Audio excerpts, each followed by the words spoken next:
All right, welcome back, ladies and gentlemen. Very pleased to have on a friend of the program, someone that I go to all the time for his insight on where this economy is going. He's a professor at Loyola University and advisor to Ron Paul. Dr. Walter Block joining us. And Walter, how are you? Thanks for having me. I'm fine.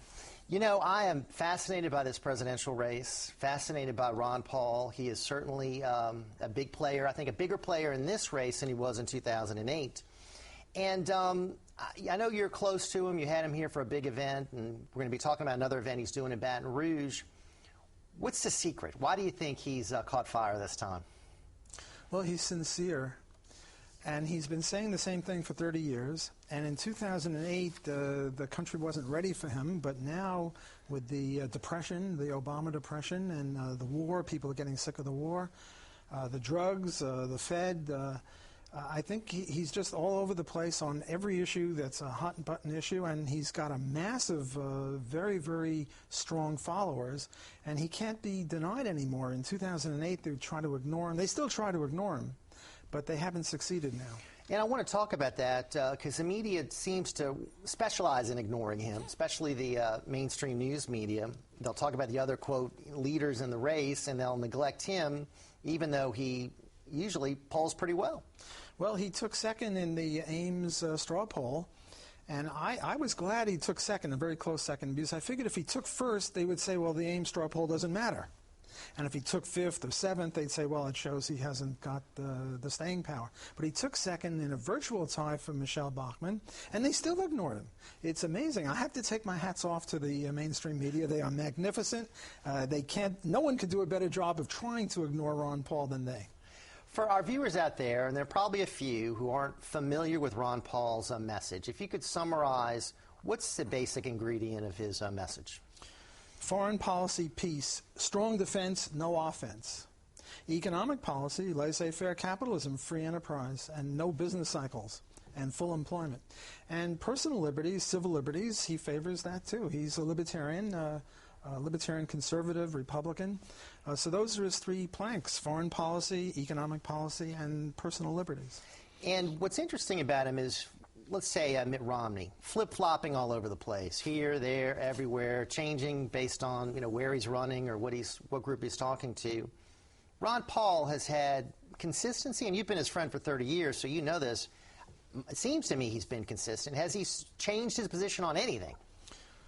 Well, I don't know him before 30 years. I mean, when he was a young guy of 15, I'm sure he had different views. But since he was a professional, no, he hasn't changed his ideas. Peace, freedom, free enterprise, private property rights, personal liberty, responsibility. That's been his motif. I don't think he's changed on anything. Maybe there's been some minor glitch or something, but and we all change minor things, but I don't think he's changed at all. Whereas Romney had Romney Care in Massachusetts, which is like Obamacare. What's his name from Texas? Perry. Rick Perry. Perry was a supporter of Al Gore. Perry was going to force young girls at age 12 to take injections, whether they wanted them or not. These people aren't free enterprise. Now, happily, Perry is taking an anti-Fed view, thanks to Ron Paul. Now, he went a little further than Ron Paul, calling it treason. Ron doesn't speak in those terms, but I have to take my hat off to him for that. But he's been flip-flopping. The two of them are flip-flop boys. And Michelle Bachmann, too. I mean, she says she brings Mises, Ludwig von Mises, the best economist ever in the world, to the beach with her. Which was nice of her to say, but I don't believe it because her policies aren't predicated on that. Now, let's say Ron Paul were elected president, and he's facing this depression, as you call it, or horrible economic situation. What would he do to solve this problem? Well, he would do the same thing that Warren G. Harding did in 1921 when he faced the same kind of a thing as Obama faces now, and the same thing that FDR faced in 29, 30, 31, and namely he would promote laissez-faire capitalism. He would get rid of all these rules and regulations. He would get rid of the Fed, which caused the Depression. He would install a gold standard. He would get rid of all these regulations. He would get rid of all of these. He would allow interest rates to seek market levels instead of having a central planning bureau called the Fed. He would allow interest rates to rise to their natural level, which would be a little higher than zero, which would encourage savings. And now, for Keynesians, savings are an abomination, but for real economists, savings are the way to get us out of this depression. He would get rid of the minimum wage. He would. I can't speak for him. I'm just anticipating or predicting, but certainly on unions, he would oppose Obama. He would oppose Obama and Bush on all of these: Medicare, Medicaid, FEMA, Freddie, Fannie, HUD, the Department of Education, Department of So Energy. under Ron Paul, there would be no Department of Education, no Department of Energy, no Homeland Security Department. I mean, how many departments would we have? Well, I think we would just have the basic ones that we started with under the Constitution. These are Johnny-come-lately departments. It's just central planning. Have we learned nothing from the fall of the Soviet Union? The Soviet Union fell because of too many departments, and that's the way we'll go with Obama. So he would get rid of these departments, get rid of the FDA and FEMA and all of these regulatory bureaus that just screw up the economy. Quickly, let's talk about 3 areas where some of the conservative friends of mine say they have problems with Ron Paul. One is they're worried that if Ron Paul becomes president, we wouldn't do enough to take on some of what they perceive as enemies of the U.S., Iran, other countries that would have hostile interests toward the U.S., that he would just sit back and not do anything while these countries could be pursuing terrorism. Well, Ron distinguishes between offense and defense, which, every basketball player and every football player knows that, but not these conservative Republicans. Ron believes in a strong defense. The Coast Guard might be very, very strong to protect us against enemies, but right now what we're doing is going around the world kicking over hornets' nests and wondering why the hornets are biting us. Now look, Iran has never attacked anyone. In the Iraq-Iran war, Iraq attacked Iran. Okay, they're mouthy, they're Now the argument is that they sponsor terrorism in other nations. Well, what business is that of the United States? Why are we the policemen of the world? Or I suppose I should say police persons to be politically correct, but I'm not politically correct, so I'll say policemen. Why are we the policemen of the world? Who appointed us? The Constitution, George Washington, no entangling alliances, friendship with all nations, free trade. Then we can be an honest broker. But right now, anytime 2 countries or 2 nationalities or 2 clans fight, we're in the middle of it.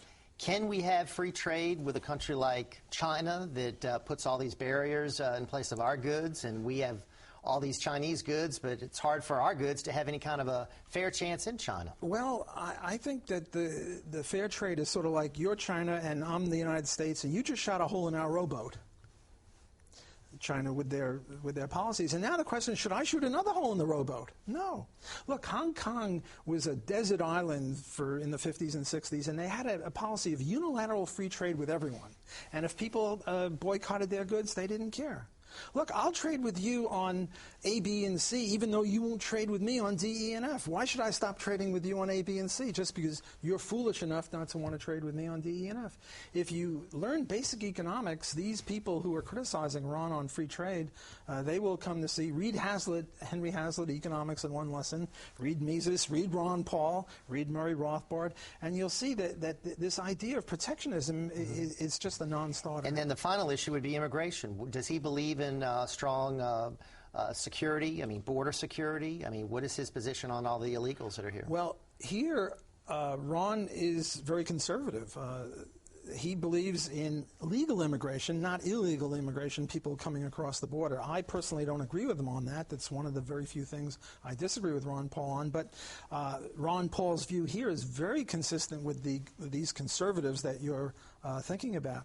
He doesn't like this idea of a woman comes into the country just to have a baby, and then that baby is, what do they call it, a statute baby or something, or a baby who draws in the rest of the family. Right. I forget the word for that is.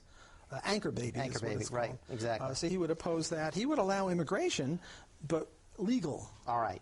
Now, in our final few seconds here, let's talk about what's going on in Baton Rouge next weekend. Ron Paul will be in Baton Rouge next weekend. He's speaking at around 5 or 6 o'clock. I'm speaking at around 7 or 8. He's my warm-up act. Just kidding here. I don't have the details, but it is next Friday, and if you'll email me at my email address, I will send you the exact details, when, where, why, how, and the address and stuff like that. All right, very good. And we've just put the email address out there for everyone, and I hope to be there. And certainly thank you for joining us, and it's going to be an interesting rest of the way. It's always a pleasure to be with you. Thanks. All right, Walter Block, thanks so much. All right, folks, when we come